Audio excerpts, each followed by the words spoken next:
من يهده الله فلا مضل له ومن يضلل فلا هادي له وأشهد أن لا إله إلا الله وحده لا شريك له وأشهد أن محمدا عبده ورسوله صلى الله عليه وسلم.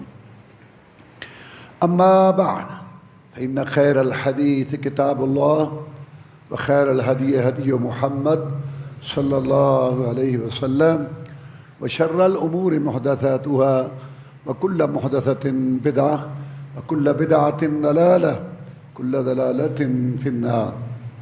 أعوذ بالله من الشيطان الرجيم. بسم الله الرحمن الرحيم. قل هو الله أحد الله الصمد لم يلد ولم يولد ولم يكن له كفوا أحد.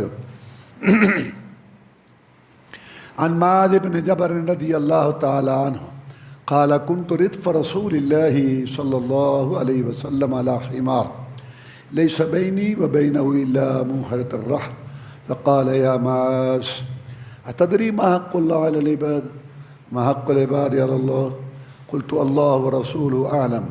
قال حق الله على العباد أن يعبدوه ولا يشركوا به شيئا وحق العباد على الله أن لا يعذب من لا يشرك به شيئا. قال أفلا أبشر به الناس؟ قال لا إذن يتكلوا. اللہ مالک الملک احکم الحاکمین نے اپنا تعارف کرتے ہوئے تعارف کرواتے ہوئے ارشاد فرمایا قل کہہ دیجیے پیارے پیغمبر صلی اللہ علیہ وسلم واللہ اللہ اکیلا ہے، ذات میں بھی صفات میں بھی اور عبادت کی ساری قسموں میں۔ اللہ صمد، اللہ بے نیاز بے پرواہ ہے، اس کو کسی کی پرواہ نہیں، نہ کسی کی طاقت کے آگے مجبور نہ کسی کی محبت کے آگے مجبور۔ لم یلد، اس نے کسی کو جنم نہیں دیا، اس کا بیٹا پوتا پڑپوتا نسل نہیں ہے۔ ولم یولد، اور نہ وہ جنم دیا گیا ہے، نہ اس کا بابا دادا پردادا ہے، نہ اصل ہے نہ نسل ہے۔ ولم یکن لہ کفوا احد، اور نہیں ہے کوئی اس کی برابری ہمسری کرنے والا۔ جناب معاذ بن جبل رضی اللہ تعالیٰ عنہ بیان کرتے ہیں کہ میں جناب محمد الرسول اللہ صلی اللہ علیہ وسلم کے پیچھے بیٹھا تھا سواری پر، میرے اور آپ کے درمیان صرف وہ لکڑی کا پالان جو ہوتا ہے اس کی وہ لکڑی تھی، یعنی میں اتنا قریب تھا، میں آپ کے ساتھ بیٹھا تھا سواری پر، میرے اور آپ کے درمیان وہ جو سواری پر کاٹھی رکھی جاتی ہے، پلان رکھا جاتا ہے، اس کی جو لکڑی ہے پیچھے والی، میرے اور آپ کے درمیان بس وہ تھی۔ ان کے بیان کرنے کا مقصد یہ ہے کہ میں اتنا قریب تھا۔ جب میں نے یہ بات سنی، آپ نے مجھے فرمایا کہ اے معاذ، وہ پاس ہے، اے معاذ۔ میں نے کہا لبیک و سعدیک، میں حاضر، میرے ماں باپ قربان، میرا آپ کے پاس حاضر ہونا، آپ کی بات سننا، یہ میری سعادت خوش بختی ہے، فرمائیے۔ پھر آپ چلتے رہے، پھر فرمایا یا معاذ، اے معاذ۔ میں نے کہا لبیک و سعدیک، میں حاضر، میرا آپ کی خدمت میں حاضر ہونا یہ میری سعادت ہے۔ وعلیکم السلام۔ پھر آپ چلتے رہے، تیسری دفعہ فرمایا یا معاذ۔ میں نے عرض کیا لبیک و سعدیک، میں حاضر، میرا حاضر ہونا آپ کی خدمت میں یہ میری سعادت خوش بختی ہے۔ آپ نے فرمایا اتدری ما حق العباد علی اللہ، ما حق العباد علی اللہ، تجھے اس مسئلے کا پتہ ہے کہ اللہ کا بندوں پر کیا حق ہے اور بندوں کا اللہ پر کیا حق ہے؟ تجھے اس بات کا پتہ ہے؟ دیکھو ویسے بھی بتا سکتے تھے، لیکن سوال کا یہ بھی ایک طریقہ ہے پڑھانے کا۔ کبھی کبھی استاد پوچھتا ہے کہ آپ کو اس بات کا پتہ ہے، اس کا مطلب ہوتا ہے کوئی متوجہ ہو جائے کہ کون سی بات ہے۔ یہ ایک پڑھانے کا طریقہ ہے تاکہ بات یاد رکھے۔ بات بڑی عام تھی. معاذ رضی اللہ تعالیٰ عنہ، آپ کو اس مسئلے کا پتہ ہے کہ اللہ کا بندوں پر کیا حق ہے اور بندوں کا اللہ پر کیا حق ہے؟ میں نے کہا جی اللہ و رسول عالم، یا تو اللہ کو پتہ ہے یا اللہ آپ کو بتائیں گے. مجھے اس مسئلے کا پتہ نہیں ہے کہ اللہ کا بندوں پر کیا حق ہے اور بندوں کا اللہ پر کیا حق ہے. تو آپ نے فرمایا حق اللہ علی العباد ان یعبدوہ ولا یشرکوا بہ شیئا. معاذ رضی اللہ تعالیٰ، اللہ کا خالق مالک رازق کا اپنے بندوں پر یہ حق ہے کہ اس کی عبادت کریں اور اس کی عبادت میں ذرہ برابر بھی کسی کو شریک نہ کریں. یہ اللہ کا بندوں پر حق، ذرہ برابر شرک نہ کریں. خالق ہے، مالک ہے، رازق ہے، کھلاتا پلاتا ہے. ان کے بابے دادے پردادے کو سب کو اس نے پیدا کیا، یہ اس کا حق ہے بندوں پر. اور بندوں کا اللہ پر حق کیا ہے کہ جب یہ مرے بغیر شرک کے، شرک نہ کرتے ہوں، تو اللہ ان کو ضرور جنت دے، چاہے شروع میں سزا دے کے جہنم میں، چاہے بغیر سزا کے، اور سزا بھی چاہے پوری دے چاہے تھوڑی دے، لیکن جنت ان کو ضرور دے. یہ بندوں کا اللہ پر حق ہے کہ جو بغیر شرک کے مرے اللہ اس کو جنت ضرور دے، چاہے شروع میں دے دے باقی گناہ شرک کے علاوہ معاف کر کے، اور چاہے جہنم میں سزا دے کے، پھر سزا چاہے پوری دے چاہے کچھ دے کے باقی معاف کر کے، وہ جنت میں ضرور آئے گا جو بغیر شرک کے مرا. یہ بندوں کا اللہ پر حق ہے.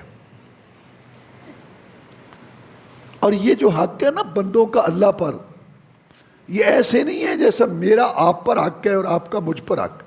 غلاموں کا اللہ پر کیا حق ہے؟ جو اللہ کی ملک اور پیداوار ہے، ان کا کیا حق ہے اس شہنشاہ پر؟ یہ اس نے اپنی مہربانی، اپنی شفقت، رحمت سے اپنے ذمے لی ہے بات کہ میرے بندوں کا مجھ پر یہ حق ہے. جیسے فرمایا وَكَانَ حَقًّا عَلَيْنَا نَصْرُ الْمُؤْمِنِينَ، ہمارے ذمے ہے کہ ہم مومنوں کی مدد کریں گے جو صحیح مومن. تو یہ اللہ نے اپنی مہربانی سے، محبت سے، شفقت سے اپنے ذمے یہ لیا. سورت کا، حدیث کا ترجمہ آپ نے سن لیا. اب میں آپ کو اس سورہ اخلاص کی شان فضیلت میں ایک حدیث سناتا ہوں تاکہ آپ کو پتہ چلے کہ ہم کون سی سورت پڑھ رہے ہیں، اس سورت کا مقام آپ کو پتہ چلے. جناب محمد الرسول اللہ صلی اللہ علیہ وسلم نے ارشاد فرمایا ایک دفعہ اپنے ساتھیوں کو کہ آج میں تمہیں قرآن کا تیسرا حصہ سناؤں گا. یعنی 10 پارے، 10 پارے بنتے ہیں نا تیسرا حصہ. آج میں آپ کو قرآن مجید کا تیسرا حصہ سناؤں گا، یعنی 10 پارے. صحابہ کرام رضوان اللہ علیہ مجمعین بڑے خوش ہوئے، بڑا انتظار. آج قرآن سنیں گے، پہلے تو تھوڑا تھوڑا سنتے تھے، آج قرآن کا تیسرا حصہ 10 پارے سنیں گے. کن سے؟ جن پہ قرآن نازل ہوتا. بڑا انتظار، بڑی خوشی، بڑا اجتماع. جناب محمد الرسول اللہ صلی اللہ علیہ وسلم نے یہ سورت سنائی، قل هو اللہ احد اللہ الصمد لم یلد ولم یولد ولم یکن لہ کفوا احد. یہ سورت سنائی اور تھوڑی دیر بعد گھر تشریف لے جانے لگے. صحابہ کرام رضوان اللہ علیہ مجمعین حیران ہوئے، ایک دوسرے کو دیکھنے لگے. فرمایا تھا تیسرا حصہ سناؤں گا، 10 پارے کے قریب، یہ چھوٹی سی سورت سنا کے جا رہے ہیں. بھول گئے، ارادہ بدل گیا. آپ نے تو فرمایا تھا میں قرآن کا تیسرا حصہ سناؤں. بعض نے کہا بھول گئے، بعض نے کہا ارادہ بدل گیا. پھر ایک صحابی نے آگے ہو کے عرض کی جناب آپ نے وعدہ فرمایا تھا کہ میں آج قرآن کا تیسرا حصہ سناؤں گا، 10 پارے کے قریب سناؤں گا. فرمایا میں تو اپنا وعدہ پورا کر چکا. یہ سورت اللہ کی قسم انہا تعدل ثلث القرآن، یہ سورت قرآن کے تیسرے حصے کے برابر ہے۔ اس کی وجہ یہ ہے، قرآن مجید کا اگر خلاصہ کیا جائے نا تو 3 مسئلے بیان ہوئے ہیں قرآن میں، بنیادی طور پر 3 مسئلے ہیں: توحید، رسالت، آخرت۔ بنیادی 3 مسائل۔ توحید، اللہ ایک ہے، ذات میں بھی، صفتوں میں بھی، عبادت کی قسموں میں بھی۔ اور پھر جن لوگوں نے توحید کو اپنایا ان کی کیا نشانیاں ہیں، یہ قرآن مجید میں بیان ہے۔ نبیوں اور رسولوں نے کیا دعوت دی، یہ توحید کی، اور شرک نہیں کرنا۔ توحید کی ضد شرک ہے، اللہ کے ساتھ شرک، یعنی یہ مسئلہ تفصیل سے بیان ہوا ہے۔ اور دوسرا مسئلہ، اللہ تعالیٰ اپنے بندوں کی ہدایت کے لیے رسول بھیجتے ہیں، نبی بھیجتے ہیں، ان پر وحی نازل کرتے ہیں۔ نبی آئے، رسول آئے، ان پہ کتابیں نازل ہوئی، انہوں نے قوموں کو سمجھایا، انہوں نے کیا کہا، قوموں نے کیا کہا، اور قوموں کا کیا انجام ہوا۔ جنہوں نے مانا کامیاب ہوئے، نہیں مانا عذاب۔ یہ کچھ قرآن مجید میں یہ بیان ہے۔ اور تیسرا مسئلہ، دنیا فانی ہے، آخرت آنے والی ہے، جنت جہنم اور آخرت کا بیان۔ تو یہ بنیادی 3 مسائل ہیں جو قرآن میں بیان ہوئے ہیں: توحید، رسالت اور مسئلہ آخرت۔ چونکہ سورہ اخلاص قل هو اللہ احد میں توحید کا مسئلہ ہے، اس لیے قرآن کے تیسرے حصے کے برابر ہے، ثواب میں، اجر میں، مرتبے۔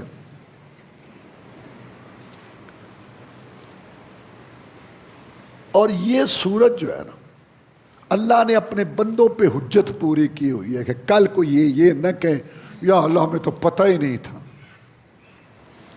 ہر آدمی، مرد عورت، جوان بوڑھا، عالم جاہل، شہری دیہاتی، سب کو یہ صورت یاد ہے تقریباً، سوائے حکمرانوں کے، وزیروں کو نہیں آتی ہے۔ ہر آدمی، مرد عورت، شاید آپ کو کوئی ملے گا جس کو سورت اخلاص نہ آتی ہو، قل هو اللہ۔ یہ اللہ نے حجت پوری کی ہوئی ہے۔ غور نہیں کرتے، شرک کرتے ہیں، اس کے خلاف وہ ایک علیحدہ موضوع ہے، لیکن اللہ تعالیٰ نے یہ سورت ہر ایک کو یاد کرائی ہوئی ہے تاکہ یہ نہ کل کہیں کہ ہمیں پتہ نہیں چلا تھا۔ میں کہا کرتا ہوں، جان کے یمڑے بنے نے، 6 ڈگریاں دین میں، بدھو، سب پتہ ہے، دڑا برادری، بزرگ، مرشد، اپنا عقیدہ، رسم رواج، باپ دادا، اس کو نہیں چھوڑنا چاہتے، ورنہ یہ بات نہیں ہے کہ لوگوں کو سب پتہ ہے۔ اب میں آپ کو بتاتا ہوں کہ یہ سورت آئی کیوں، یعنی کیا سبب ہوا۔ مکے والے اللہ کو مانتے تھے کہ اللہ ہے، خالق ہے، مالک ہے، رازق ہے، زمین بنائی، آسمان بنایا، بارش برساتا ہے، رات دن لاتا لے جاتا ہے، ہمیں ہمارے باب دادے کو اس نے بنایا۔ مکے والے اس کے قائل تھے اور اللہ کی عبادت کرتے تھے، نمازیں پڑھتے تھے، حج کرتے تھے، اپنے آپ کو ابراہیمی کہلاتے تھے۔ ہم ابراہیم علیہ السلام کی اولاد ہیں اور ابراہیم علیہ السلام کے عقیدے پر ہیں، جیسے آج کل مسلمان کلمہ پڑھ کے کہتے ہیں ہم اسلام پر ہیں، حالانکہ وہ شرک کر رہے ہیں، نافرمانی کر رہے ہیں، اسلام سے ان کا دور کا تعلق بھی نہیں۔ ایسے ان کا دعویٰ تھا کہ ہم ابراہیمی ہیں، اور اللہ کے گھر میں 360 بنا۔ وہ کہتے تھے کہ اصل اللہ ہے، اختیار دینے والا اور کائنات نظام چلانے والا اللہ ہے، لیکن اللہ نے اپنے بندوں کو، نبیوں رسولوں کو اختیار دیے ہوئے ہیں۔ ابراہیم علیہ السلام کی ہم نے تصویر بنائی، اسماعیل السلام کی تصویر بنائی، یہ مشکل کشائی کرتے ہیں، حاجت روائی کرتے ہیں، اللہ نے ان کو اختیارات دیے ہوئے ہیں۔ وہ یہ نظریہ عقیدہ رکھتے تھے۔ رسول اللہ صلی اللہ علیہ وسلم نے یہ دعوت پیش کی کہ لا الہ الا اللہ، اللہ کے بغیر کوئی کچھ نہیں کر سکتا، چاہے ابراہیم علیہ السلام ہو، اسماعیل علیہ السلام ہو، لات ہو، سارے نبی رسول ولی، اور سب کچھ بھی نہیں. اللہ نے ذرہ برابر کسی کو اختیار نہیں دیا. ما یملکون من قطمیر, اتنا بھی اختیار نہیں رکھتے جتنا کھجور کی گٹھلی پہ پردہ. تم مخلوق ہو کر, انسان ہو کر, اپنے غلاموں نوکروں کو اپنے ساتھ جائیداد میں شریک نہیں کرتے. تم عارضی مالک ہو تو میں اللہ کے ساتھ کیوں شریک بناتے ہو؟ رسول اللہ صلی اللہ علیہ وسلم نے یہ نظریہ پیش کیا. وہ بڑے پریشان ہو کے کہتے کہ اے محمد صلی اللہ علیہ وسلم, ہم بھی رب کو مانتے ہیں, تو بھی مانتا ہے, ہم بھی نماز پڑھتے ہیں, تو بھی پڑھتا ہے, ہم بھی حج کرتے ہیں, تو بھی حج کا قائل ہے, تو پھر تیرا ہمارا اختلاف کیوں ہے؟ ہم تو اس رب کو مانتے ہیں کہ جس رب نے اپنے نبیوں رسولوں کو ولیوں کو اختیار دیے ہوئے ہیں مشکل کشائی عادت روائی کے لیے, اس کے سپرد اولاد دینا, اس کے سپرد رزق دینا, اس کے سپرد صحت دینا, یہ سارے کام اللہ نے تقسیم کیے ہوئے ہیں ان کی نیکیوں عبادتوں پر خوش ہو کر. تو کہتا ہے کوئی کچھ نہیں کر سکتا, تو اپنے رب کا تعارف کرا. تو یہ تعارف ہے. قل کہہ دیجئے اللہ حد و اللہ اکیلا ہے, اللہ صمد, اللہ بے نیاز ہے. لم یلد, اس نے کسی کو نہیں جنا, ولم یولد, اور نہ وہ جنا گیا ہے, ولم یکن لہ کفوا احد, اور نہیں ہے اس کی کوئی برابری ہمسری کرنے والا. اللہ نے فرمایا اللہ اکیلا ہے ذات میں, دو نہیں. جیسے آگ پوجنے والوں کا عقیدہ ہے کہ دو رب ہوتے ہیں, ایک خیر کا ایک شر کا, ایک روشنی کا ایک طریقے کا. یہ مجوسیوں کا آتش پرستوں کا عقیدہ ہے. وہ ایک ہے, دو نہیں. جیسے مجوسیوں نے کہا تین نہیں, جیسے عیسائیوں نے کہا کہ اللہ اور عیسیٰ علیہ السلام اور جبریل اور کبھی کہتے ہیں مریم, یہ تین مل کے الہ ہے. تو جب ان کو کہا جاتا ہے کہ ہر دین میں توحید ہے, تمہاری توحید کہاں گئی؟ جب تم تین کہہ رہے ہو تو توحید تو ختم. کہنے کہ نہیں, تین ایک ہے اور ایک تین ہے. اچھا یہ گورکھ دھندا آج تک نہیں کو سمجھا سکا. تین ایک, یہ بچہ چھوٹا بیٹا اس سے پوچھو, وہ کہے گا ایک دو تین, وہ کہے گا ایک ایک ہوتا ہے, دو دو ہوتا ہے, تین. اور عیسائی اتنی حکومتیں, اتنا بجٹ, اتنے پادری, اتنے اسکالر, اتنے پروفیسر, ساری دنیا میں شور ڈا عیسائیت عیسائیت عیسائیت, اور دو آدمی متفق نہیں ہو سکے کہ اس کا مطلب کیا, تین ایک ہے اور ایک تین ہے. ایسا گورکھ دھندا تو بغلولوں والی بات ہے کہ تین ایک ہے ایک تین ہے. کیا ہے یار یہ؟ قل هو اللہ احد, اللہ اکیلا ہے, تین نہیں جیسے آگ پوجنے والوں نے کہا, اور 360 نہیں جیسے مکے والوں نے کہا, ابراہیم علیہ السلام کی اولاد نے کہا. قل کہہ دیجئے اللہ احد, اللہ اکیلا ہے, ذات میں اکیلا ہے, دو نہیں, تین نہیں, 360 نہیں, اور کئی ہزار نہیں جیسے کلمہ شریف پڑھنے والوں کا عقیدہ ہے. ہر علاقے کا علیحدہ داتا حضرت روا, ہر علاقے کا علیحدہ غوث ہے, ہر علاقے کی ایسی شخصیت ہے جو رب والے کام کرتا ہے, رب والے صحت دیتا ہے, رزق دیتا ہے, رب والے. یہ کلمہ شریف پڑھنے والوں کا عقیدہ بھی غلط ہے. واللہ اللہ اکیلا ہے. بعض لوگوں نے یہ عقیدہ رکھا کہ اللہ نے حلول کیا ہے. حلول مانے اترنا, داخل ہو جانا. یہودیوں نے کہا اللہ تعالیٰ نے حلول کیا ہے, عزیر کی شکل میں آ گیا. عیسائیوں نے کہا کہ اللہ تعالیٰ نے عیسیٰ علیہ السلام میں حلول کیا اور عیسیٰ علیہ السلام کی شکل میں آ گیا. اور کلمہ شریف پڑھنے والوں نے کہا کہ اللہ محمد الرسول صلی اللہ علیہ وسلم کی شکل میں آ گیا. تو خدا بھی نہیں, اور اللہ کی قسم خدا سے جدا بھی نہیں. سن لو عقیدہ, وہی جو مستوی عرش تھا خدا ہو کر اتر پڑا مدینہ میں مصطفیٰ ہو کر. بعض نے کہا کہ اللہ تعالیٰ علی رضی اللہ تعالیٰ کی شکل میں اترا. کسی نے کہا بہاءاللہ, وہ جو بھائی تھے نا, جدھر بہاءاللہ ہوتا ادھر منہ کرتے کہ رب اب ادھر ہے. آج رب وہاں پہنچا ہوا ہے, آپ رب وہاں. قل کہہ دی اللہ حد, اللہ کے الہ ہے. حلول والوں کا بھی اس میں رد ہے, کسی کے اندر نہیں آیا, مخلوق سے علیحدہ جدا عرش پر ہے, بڑی سے بڑی پیاری مخلوق اس کے قریب, اللہ کا حصہ نہیں, نہ وہ اللہ کا حصہ ہے. اللہ جدا علیحدہ ہے مخلوق سے اور عرش پر, جیسے اس کی شان کو لائق. قل ہو اللہ حد, اللہ کے الہ. اور اس میں رد ہے، تردید ہے جو اتحاد کا عقیدہ رکھتے ہیں. اتحاد الناسوت باللاہوت، وہ کہتے ہیں کہ عیسیٰ علیہ السلام عبادت کر کے رب کے ساتھ مل گیا، اتحاد ہو گیا. عزیر علیہ السلام عبادت کر کے تو اللہ کے ساتھ مل گیا. اور یہ مسلمانوں کا عقیدہ ہے، یہ جو اللہ کا نیک بندہ تھا نا، ولی بزرگ، اس کو یہ نہیں کہتے کہ مر گیا ہے یا اس کو موت آئی ہے، کہتے ہیں وصال فرما گئے. وصال، یہ وصال فرما گئے. وصال میں نے ملنا، یہ فوت نہیں ہوا، یہ اللہ سے مل گیا ہے آج. وصال میں نے ملنا، یہ اللہ سے آج مل گیا ہے. اور جس دن ملا تھا اس تاریخ کو عرس ہوتا ہے، اور اس کو شادی کہتے ہیں. لا حول ولا قوت الا باللہ. قل هو اللہ احد میں اس کی تردید ہے. کہہ دیجیے اللہ اکیلا ہے، اللہ کے ساتھ کوئی نہیں ملا، نہ زندگی میں نہ زندگی کے بعد، نہ اللہ کسی کے اندر آیا ہے. چاچڑ وانگ مدینے ہاں تے کوٹ مٹھن بیت اللہ، ظاہر دے وچ پیر فریدن تے باطن دے وچ اللہ. لا حول ولا قوت الا باللہ. ایک اور ہیں، یہ صوفیوں کے ٹولے گروہ ہیں سارے. اچھا میں آپ کو ایک بات بتاؤں آج، وہ یہ کہ آپ کو پتہ ہے قرآن حدیث صافی چشمہ، صاف شفاف چشمہ، کوئی میل نہیں، کوئی گدلا پن نہیں، صاف شفاف ایک عقیدہ، ایک نظریہ، ایک دین ہے کامل مکمل.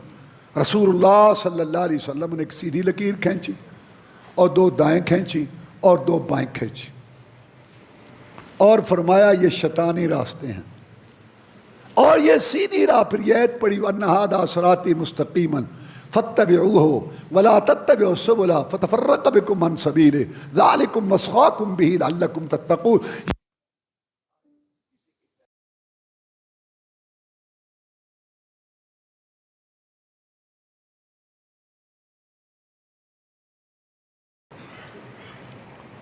چودہ کے قریب صحابہ کرام آئے یہاں رضوان اللہ علیہ مجھ جو رسول اللہ صلی اللہ علیہ وسلم کے شاگرد تھے.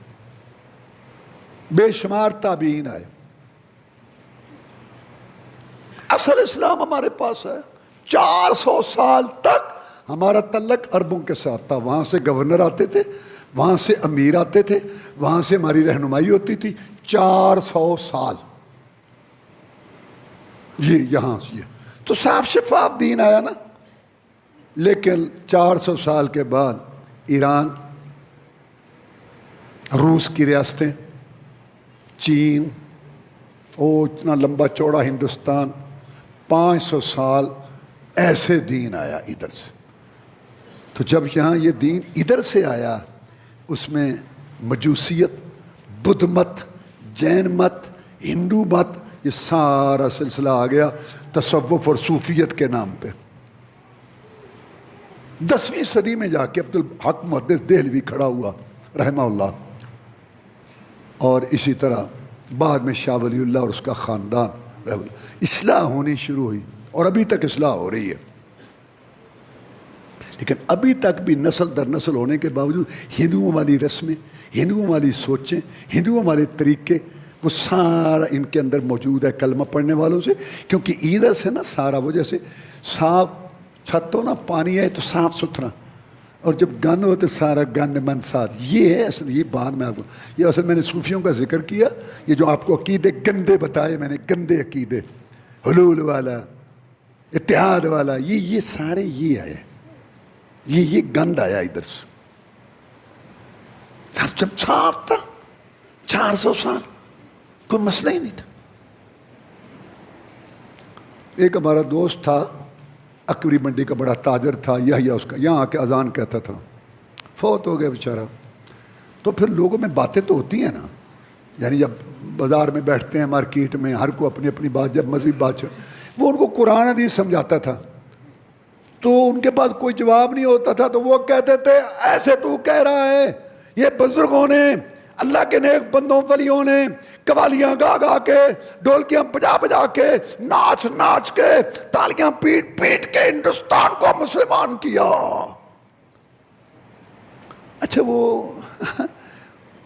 بہت زبردست آدمی تھا. باتیں کرتا تھا. وہ ادھر جمعہ پڑھتا پھر میرے ساتھ ہی رہتا عشاء تک, جدھر میں جاتا آتا پھر مجھے بتاتا تھا, مجھے پھر سناتا تھا, یہ بات ہوئی, میں نے یہ کہا, اس نے یہ کہا, ایسی باتیں وہ مجھے پھر سناتا تھا.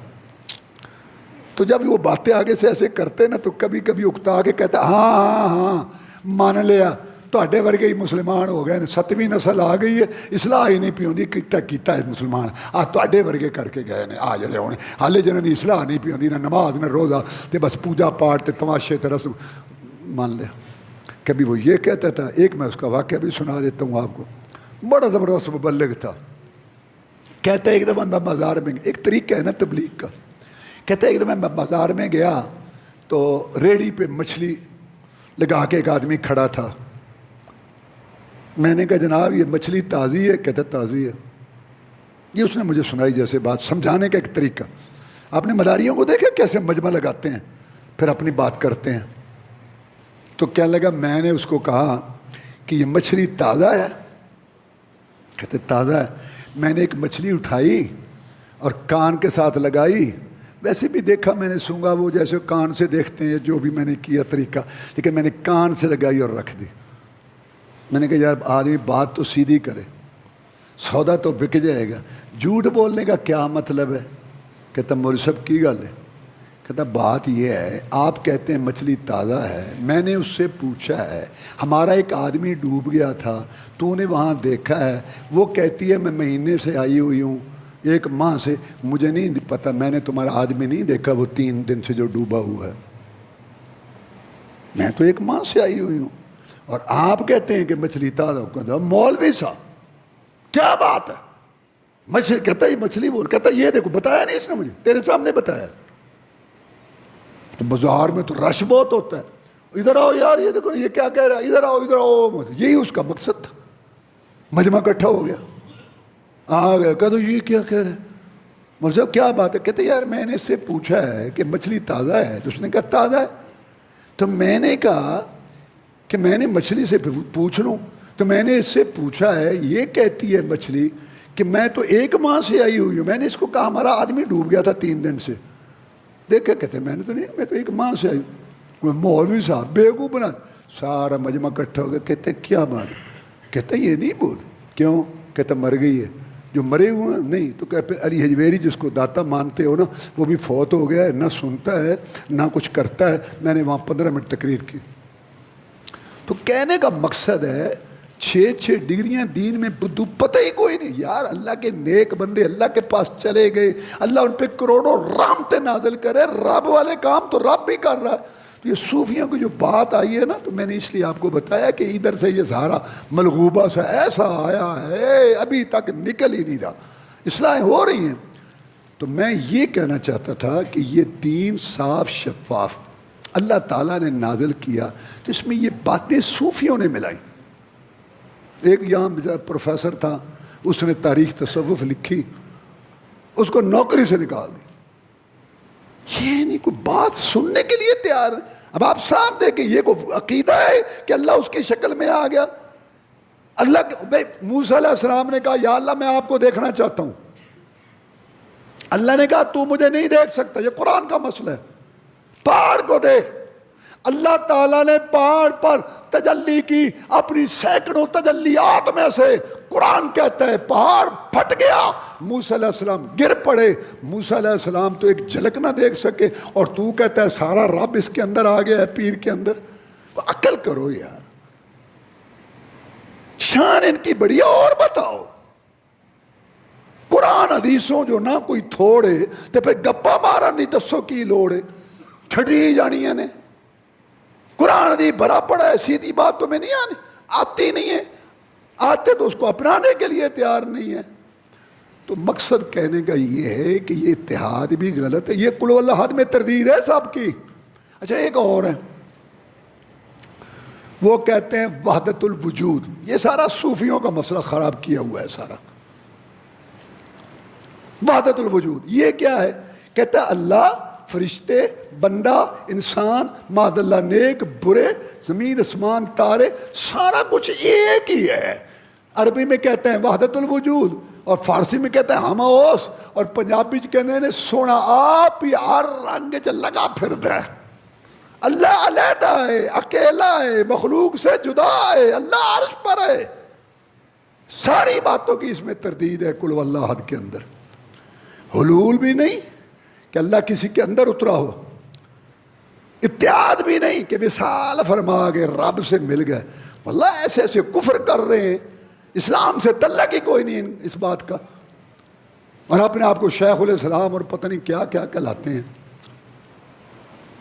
وحدت الوجود بھی نہیں ہے کہ سارا ایک وجود، علیحدہ ہے اللہ، اتحاد سے پاک، وحدت وجود سے پاک، حلول سے پاک، مخلوق سے جدا، علیحدہ ہے، عرش کے اوپر ہے۔ قرآن میں 7 کہتے ہیں اللہ عرش پر ہے، کیسے؟ جیسے اس کی شان کو لائی، عرش پر ہو کر بھی شارق کے قریب ہے، شارق کے قریب ہو کر بھی عرش پر ہے۔ یہ دور نزدیک کے چکر ہمارے لحاظ سے، اللہ کے لحاظ سے نہیں ہے۔ قل هو اللہ احد، اللہ اکیلا ہے۔ یہ تو اللہ کی ہوگی نا پہلی بات، ذات یعنی ایک، اس پہ ہم نے بات کی۔ اب اگلی بات اللہ کا تعارف ہے، اللہ کے اچھے اچھے نام ہیں، اچھی اچھی صفات ہیں۔ اللہ دیکھتا ہے، سنتا ہے، راضی ہوتا ہے، اللہ کلام کرتا ہے، اللہ تعالیٰ عرش پر ہے، اللہ کی آنکھ ہے، اللہ کا ہاتھ ہے، اللہ آسمان دنیا پر آتا ہے۔ یہ ساری صفتیں ہم مانتے ہیں، کیسے؟ جیسے اللہ کی شان کو لائق ہے، اور ان میں کوئی اور شریک نہیں ہے۔ یعنی دیکھو نا، اللہ کہتا ہے قرآن میں سنتا ہوں، اور بندے کے متعلق بھی اللہ نے کہا کہ ہم نے اس کو سننے والا بنایا۔ اللہ کا سننا اور ہے، اس کا سننا اور ہے، اس کا سننا اپنا ہے، اس کا سننا اللہ کا دیا ہوا ہے۔ جیسے خالق مخلوق میں فرق ہے، ایسے خالق مخلوق کی صفتوں میں بھی فرق ہے۔ اور 3 باتیں ہیں بنیادی طور پر۔ پہلی بات، اللہ کی ساری صفتیں اس کی اپنی ہیں۔ دوسری بات، اللہ کی ساری صفتیں کامل مکمل ہیں۔ اور تیسری بات، اللہ کی ساری صفتیں باقی رہنے والی ہیں، کیونکہ اللہ تعالیٰ خود باقی رہنے والا ہے۔ اب آ جاؤ بندوں کی طرف، نبی ہو، ولی ہو، بزرگ ہو، چھوٹا ہو، بڑا ہو، سب کو سننے کی طاقت اللہ نے دی ہے، اور ان کی سننے کی طاقت ناقص ہے، کمزور ہے، اور ان کی یہ سننے کی طاقت ختم ہونے والی ہے، کیونکہ بندے ختم ہونے۔ یہ 3 بڑے فرق ہیں۔ یہ بات اصل میں یہ ہے نا کہ اللہ قرآن میں کہتا ہے میں سنتا ہوں، بندے کے متعلق بھی اللہ کہتا ہے سنتا ہے، اللہ بھی بولتا ہے، بندہ بھی بولتا ہے، اللہ بھی دیکھتا ہے، بندہ بھی دیکھتا ہے۔ میں یہ بیان کر رہا ہوں کہ جیسے خالق مخلوق میں فرق ہے، ایسے خالق مخلوق کی صفتوں میں بھی فرق ہے۔ اللہ دیکھتا ہے اپنی شان کے مطابق، بندہ دیکھتا ہے اپنے حال کے مطابق۔ اللہ تبارک و تعالیٰ بولتا ہے اپنی شان کے مطابق، بندہ بولتا ہے اپنے حال حیثیت کے مطابق۔ اور 3 باتیں، ایک تو جملہ میں نے یہ بولا کہ جیسے خالق مخلوق میں فرق ہے، ایسے خالق مخلوق کی صفتوں میں بھی فرق ہے، وہ سننا اور ہے، یہ سننا اور ہے۔ اور 3 باتیں میں نے بتا دی جو فرق ہے اللہ اور بندے میں، کہ اللہ کی ساری صفتیں اس کی اپنی، ساری صفتیں کامل مکمل، ساری صفتیں باقی رہنے والی، کیونکہ خود باقی رہنے والا ہے۔ اور بندہ ولی ہو، رسول ہو، نبی ہو، پیغمبر کوئی بھی ہو، اس کی ساری صفتیں اللہ کی دی ہوئی، ساری صفتیں ناقص، ساری صفتیں فانی فنا ہونے والی۔ اب میں آپ کو سننے والی مثال کی بات جو ہے اس کو آگے بڑھاتا ہوں۔ اللہ سنتا ہے، کتنا سنتا ہے؟ قرآن میں ہے سواء منکم من اسر القول من جہر بہ من هو مستخف باللیل وسارب بالنہار۔ تم میں سے کوئی اونچی بولے، آہستہ بولے، رات کو بولے، دن کو بولے، اللہ تعالیٰ پر برابر ہے۔ سیدہ عائشہ صدیقہ طاہرہ زکیہ مطہرہ صدیقہ کائنات رضی اللہ تعالیٰ عنہ کہتی ہیں کہ میں حجرے میں بیٹھی تھی، چھوٹا سا حجرہ تھا، خولہ آئی تھی، خامد اوس بن صامت کے متعلق بات کرتی تھی، اپنے خامد کے متعلق میں پاس بیٹھی نہ سن سکی، اور اللہ نے خولہ کی بات عرش پر سن لی۔ قرآن میں آیت آئی قد سمع اللہ قول التی تجادلک فی زوجہا فتشتکی الی اللہ واللہ یسمع تحاورکما ان اللہ سمیع بصیر۔ اللہ نے سن لی اس کی بات، اللہ تمہاری سرگوشیوں کو سن رہا تھا۔ اللہ دیکھنے والا ہے ہاں ہر چیز کو، اور سننے والا ہے ہر چیز کو۔ اندھیری کالی کٹ رات ہو، طوفان باد بارہ ہو، کالے پتھروں پر چلنے والی کالی چمٹی ہو، مولا اس کا رنگ بھی دیکھتے ہیں اور اس کے پاؤں کی آواز بھی سنتے ہیں۔ یہ اللہ کی طاقت اور باقی رہنے والی یہی ہے، کیونکہ اللہ باقی رہے۔ اب آ جاؤ بندوں کی طرف۔ بندوں کو ولی ہو، رسول ہو، چھوٹا ہو، بڑا ہو، اللہ تبارک و تعالیٰ نے ان کو سننے کی طاقت دی ہے، اور یہ ناقص ہے۔ بندہ نزدیک سے سنتا ہے، دور سے نہیں سنتا، توجہ ہو سنتا ہے، توجہ نہ ہو نہیں سنتا، جاگتا ہو سنتا ہے، سو جائے نہیں سنتا، زندہ ہو سنتا ہے، مر جائے نہیں سنتا۔ ابو بکر صدیق رضی اللہ تعالیٰ عنہ سے قریبی کوئی نہیں رسول اللہ صلی اللہ علیہ وسلم کا، جس کے لیے جنت کے 8 دروازے کھلیں گے، وہ خلیفہ بنے، رسول اللہ صلی اللہ علیہ وسلم وفات پا گئے، آپ کو موت آئی، آپ اگلے جہان میں چلے گئے۔ اس جہان میں تھے ابو بکر صدیق رضی اللہ تعالیٰ، اس جہان میں تھے جناب محمد الرسول صلی اللہ علیہ وسلم۔ اللہ کے ہاں بہت اونچی زندگی، اعلیٰ زندگی جو اللہ کو پسند ہے، نعمتوں میں ہیں، اللہ تعالیٰ کے ہاں انعامات میں ہیں، سارے نبی رسولوں سے افضل اللہ کی نعمتوں میں ہیں۔ اس جہان میں ابو بکر صدیق تھے رضی اللہ تعالیٰ عنہ۔ مرتدوں کا فتنہ، زکوٰۃ کے منکروں کا فتنہ، جھوٹے نبیوں کا فتنہ، اتنے اس پہ بحران آئے، لیکن ابو بکر صدیق رضی اللہ تعالیٰ عنہ جو امت میں سب سے پہلے نمبر پر تھے، ان کا تو رابطہ نہ ہو سکا رسول اللہ صلی اللہ علیہ وسلم سے کہ ان سے رہنمائی لیں اور وہاں سنیں، اور کون سنائے گا قبر والے کو؟ یہ سارا کھانے پینے کا پروگرام ہے، سنتے ہیں جی سنتے ہیں۔ تمہیں کس نے کہا سنتے ہو؟ اور عجیب عقیدہ ہے مسلمانوں کا۔ اللہ کہتا ہے میں سنتا ہوں، کہتے تو نہیں سنتا، کہتے میں اشارہ کے قریب ہوں، سنتا ہوں، کہتے نہیں۔ اللہ کہتا ہے میں نے قرآن میں تمہیں بتایا نہیں ہے کہ مچھلی کے پیٹ میں یونس بولا تو میں نے سنی، کہتے تو نہیں سنتا۔ جب تک وسیلہ صدقہ واسطہ تو فعل نہ ہو، دلیل کوٹھے پہ چڑھنا ہو، سیڑھی کی ضرورت ہوتی ہے، افسر کو ملنا ہو، چپڑاسی کی ضرورت ہوتی ہے۔ کبھی رب کو کوٹھا بنایا ہوا ہے ظالموں نے، کبھی رب کو افسر بنایا ہوا ہے ظالموں، شرم نہیں آتی تمہیں؟ رب کی تشبیہ دیتے ہو اور یہ باتیں کرتے ہو۔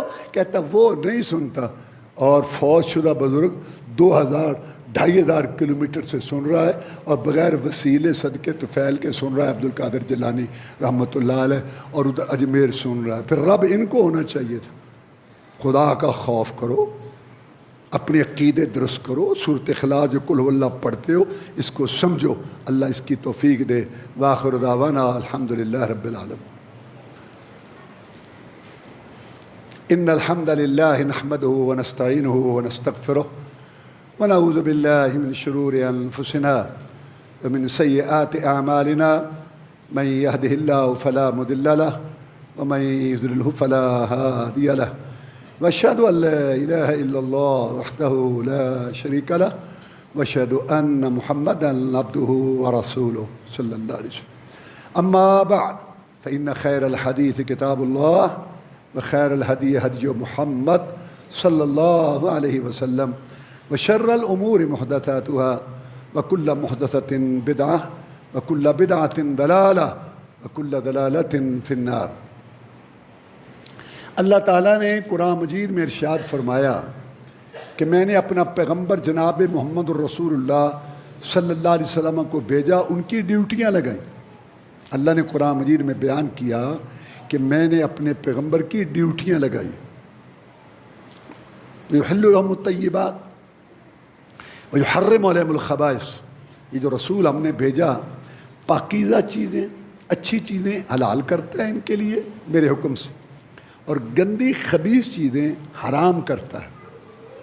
وَيَضَعُ عَنْهُمْ إِصْرَهُمْ، جو ان پہ بوجھ پڑے ہوئے تھے نا برادری کے، رسم و رواج کے، وہ سارے دور کرتا ہے۔ وَالْأَغْلَالَ الَّتِي كَانَتْ عَلَيْهِمْ، جو ان کے گلوں میں تقلید کے پٹے پڑے ہوئے تھے، بزرگوں کی بات ماننی ہے، مرشدوں کی ماننی ہے، یہ تقلید کے پٹے پڑے ہوئے تھے، وہ نبی توڑتا ہے، سارا ختم کرتا ہے۔ کہتا ہے آزاد ماؤں کے پیٹوں سے آزاد پیدا ہوئے ہو، ایک رب کی عبادت کرو، اس سے ڈرو، اور ایک میری اطاعت کرو۔ اور آخری خطبہ جو حج کے موقع پر ارشاد فرمایا، اس میں بھی یہ بات ارشاد فرمائی، ان امورکم الجاہلیہ موضوعۃ تحت قدمی ہاتین، لوگوں سن لو، دین مکمل ہو گیا. تمہارے جو جعلی رسم و رواج، باپ دادا کی باتیں، سوسائٹی کے تقاضے، علاقے کے دستور نظام، سارے میں محمد صلی اللہ علیہ وسلم کے پاؤں کے نیچے مسل کے رکھ دیے گئے ہیں. آج کے بعد عبادت ہوگی ایک اللہ کی ہوگی، اور اطاعت ہوگی تو ایک میں محمد الرسول اللہ کی ہوگی صلی اللہ علیہ وسلم. تو جو جہلی باتیں ختم کی تھیں آپ نے، مسلمانوں نے پھر اپنایا ہوئے. وہ جو توق توڑے تھے نا، وہ جوڑ جوڑ کے پھر گلوں میں ڈالے ہوئے. آپ نے جاہلی زمانہ میں یہ عقیدہ تھا کہ بیماری خود بخود لگتی ہے، بیماری میں طاقت ہے. کیسے ہو سکتا ہے کہ بیمار کے پاس ہو بیماری نہ لگے؟ رسول اللہ صلی اللہ علیہ وسلم نے یہ لائن دی کہ بیماری لگتی ہے لیکن جب اللہ کا حکم. لا ادوا، ایک کی بیماری دوسرے کو نہیں لگتی جب تک اللہ کا حکم نہ ہو. لگتی ہے کب؟ جب اللہ کا حکم. ایک بدو نے کہا جناب آپ کہتے ہیں کہ بیماری نہیں لگتی، خارش والا اونٹ آتا ہے، سارے اونٹ صحیح ہوتے ہیں، اس میں آتا ہے سب کو خارش لگ جاتی ہے. فمن اجرب الاول، پہلے اونٹ کو کس نے لگائی تھی خارش؟ کہتا ہے اللہ نے. کہتا ہے میں بھی تو یہی کہہ رہا ہوں کہ اللہ ہی لگاتا ہے. تو کئی لوگ اسباب کا انکار کرتے ہیں، جہل صوفی. کوئی اسباب نہیں، جو اللہ کو غلط. اسباب اختیار کرو، احتیاط کرو، دوائی لو، پرہیز کرو، حرکت میں برکت ہے. رسول اللہ صلی اللہ علیہ وسلم سے بڑا ایمان والا موحد کوئی نہیں. آپ لوہے کی ٹوپی، لوہے کی قمیض پہن کے گئے میدان جنگ میں کافر کے ساتھ. اسباب کا انکار بھی غلط ہے، اور اسباب کو رب بنانا بھی غلط ہے. اسباب اختیار کرو لیکن عقیدہ یہ رکھو کہ اب بھی اللہ کو منظور ہو. بھوک کون دور کرتا ہے؟ اللہ تعالیٰ. سبب روٹی. پیاس کون دور کرتا ہے؟ اللہ تعالیٰ. سبب پانی. شفا کون دیتا ہے؟ اللہ تعالیٰ. سبب دوائی. ایک ہی ڈاکٹر ہے، ایک ہی بیماری ہے، ایک ہی دوائی ہے. اس کو 2 دن میں آرام آیا، اس کو ہفتہ، اس کو نہیں آتا. رب کی مرضی نہیں آتا. یہ ہے بات. تو آپ نے یہ بات کہی بیماری لگتی ہے کب؟ جب اللہ کا حکم ہو. دوسری بات ولا طیرۃ، بدفعلی پکڑنا نہیں ہے. فلاں آ گیا، یہ مل گیا، وہ مل گیا، میں غلط. وہی بات مسلمانوں نے اپنائی ہوئی ہے. جا رہا تھا واپس، کیوں بلی آ گئی، آٹا اڑ پڑا، کوا بول پڑا. ہاں یار کاروبار میں بڑا مندہ رہا. صبح صبح کون ملا تھا؟ او فلاں، او بھوری آڑا. انا للہ و انا الیہ راجعون. اگر تیرے وجود میں 360 جوڑ ہیں تو اس کے کم میں صرف پیسے، خاندان، عہدے کی وجہ سے تو اس کو منحوس سمجھ. تو منحوس ہے سب سے بڑا جس کا عقیدہ غلط ہے. آپ نے یہ بدفعلیاں ختم کی. سفر کا مہینہ منحوس نہیں ہے. ان کا عقیدہ تھا سفر کا مہینہ منحوس. اب مسلمانوں کا پھر وہی عقیدہ، سفر کا مہینہ منحوس ہے، 13 تاریخ بہت سخت ہے، یہ ہے وہ. اور یہ جگہ منحوس. یہ پتہ کیوں شیطان نے چکر دیا؟ جس نے ہماری ماں اور باپ کو ننگا کرا کے جنت سے نکالا. اگر ہمارے ذہن میں یہ بات ہوگی کہ یہ مصیبت آئی ہے ہماری کسی غلطی کی وجہ سے، تو ہم توبہ کریں گے. ہمارا بابا رویا ہمارا بابا، اللہ نے مصیبت دور کر دی. اگر ہمارے ذہن میں یہ ہو بات تو ہم توبہ کریں گے، استغفار. لیکن شیطان ہمیں داؤ لگا گیا، اور نہیں تو ٹھیک ہے، ناتا دھوتا سسٹر مسلمان، یہ جگہ منحوس ہے، یہ مہینہ منحوس ہے، منگل مارے سنگل، بدھ کرے سدھ، تو ہمیں تہجد پڑھ، یہ بیماری آئی ہے. یہ ذہن غلط ہے. اور ایک بات کیا آتی ہے؟ روحیں آتی ہیں. مکے والوں کا عقیدہ تھا روحیں آتی ہیں، یا ہندوؤں کا عقیدہ روحیں. یہ مسلمانوں میں پتہ نہیں کہاں سے آ گیا. یہ جو ساری قبر پرستی ہے، یہ جو سارا شرک ہے، جو ساری مسجد بے رونق ہے اور مزار آباد ہیں، یہ سارا یہ عقیدہ یہی ہے کہ ان کی روحیں تصرف کر رہی. اب علی حجویری اللہ کا نیک بندہ، اللہ تعالیٰ اس کی نیکیاں قبول کرے، اللہ اس کی غلطیاں معاف کرے، اس کو داتا بنا رکھے. داتا میں نے دینے والا. ظالم و داتا تو ایک اللہ ہے. وَلِلَّهِ خَزَائِنُ السَّمَاوَاتِ وَالْأَرْضِ، اللہ کے لیے خزانے ہیں زمین و آسمان کے. تم کہتے ہو کہ یہ داتا ہے، گنج بخش ہے. کوئی سوئی بخش کوئی نہیں اللہ کے بغیر. اور اللہ نے دکھایا، ایران کے بادشاہ نے سونے کا دروازہ یہاں لگایا، اور اس کا اقتدار ختم ہوا، ایڑیاں رگڑتا ہوا مرا. بچایا اس نے داتا نے اس ملک کے حکمران. انہوں نے اس کو ایسے بنایا کہ حرم کا مقابلہ، کہ سٹیشن سے نظر آئے، در بدر گھومے اور پھرے، ذلیل ہوئے، بچایا ہے داتا نے؟ تمہیں سمجھ نہیں آتی؟ ایک فوت ہو چکے اللہ کے پاس کہاں سے داتا ہے یار، وہ تمہیں سمجھ نہیں آتی؟ شان ان کی اللہ کے ہاں نعمتوں میں ہوں گے، تمہیں کیا دیں گے؟ اور اس کی آڑ میں جو وہاں جرائم ہو رہے ہیں، فساد ہو رہے ہیں، وہ علیحدہ ہے۔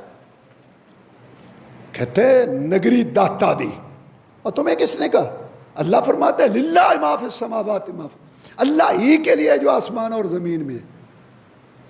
نگری داتا دی تے اجمیر معین الدین ہے تے پاک پتن بابے فرید، کسی کے باپ کا بھی نہیں، سب ایک اللہ کے ذرے ذرے پتے پتے پر اس کا کنٹرول قبضہ ہے۔ ظالموں بچ جاؤ، ڈر جاؤ شرک سے۔ پاکستان کے سارے محکموں میں خزارہ، پی آئی اے، واپڈا، ریلوے، سب لوٹنے پہ لگے۔ ظالم شیر بھی نہیں ہوتے، پتہ ہی نہیں ان کو قبر کے کیڑوں نے کھانا ہے، لوگوں قوم کو لوٹ رہے ہیں۔ سب کچھ موجود ہے، ان کے للے تللے ختم ہو جائیں، مہنگائی دور ہو جائے، قرضے بھی اتر جائیں، سب پتہ ہے ان کو، آپ کو بھی پتہ ہے۔ اپنا پروٹوکول نہیں ختم، ایک ضلع کے حاکم کا اتنا پروٹوکول ہے، برطانیہ کے وزیر اعظم کا نہیں ہے۔ 12 8 گاڑیاں، تیل تمہارا باپ دیتا ہے۔ یہ کام ادھر سے یہ اور ادھر سے یہ کہ محکمہ اوقاف ایک قبروں والا محکمہ، مزاروں والا واحد محکمہ ہے جس میں بچت ہے۔ ہر علاقہ خود کفیل ہے شرک میں، جس کو کوئی کام نہیں ملتا وہ یہ بیٹھ جاتا ہے۔ اور یہ شرک بغاوت ہے اللہ سے جو ہو رہی ہے منظم طور پر حکومت کی نگرانی میں۔ اسی وجہ سے اللہ پاکستان پر 2 عذاب مسلط کیے ہوئے، ایک مہنگائی کا، ایک بدامنی کا۔ اللہ سمجھنے کی توفیق دے۔ اللہم اعز الاسلام والمسلمین، اللہم انصر الجہاد والمجاہدین، اللہم نجِ اخواننا من السجون، اللہم اشف مرضانا ومرضى المسلمین۔ سبحان ربک رب العزة عما یصفون وسلام علی المرسلین، الحمد للہ رب العالمین۔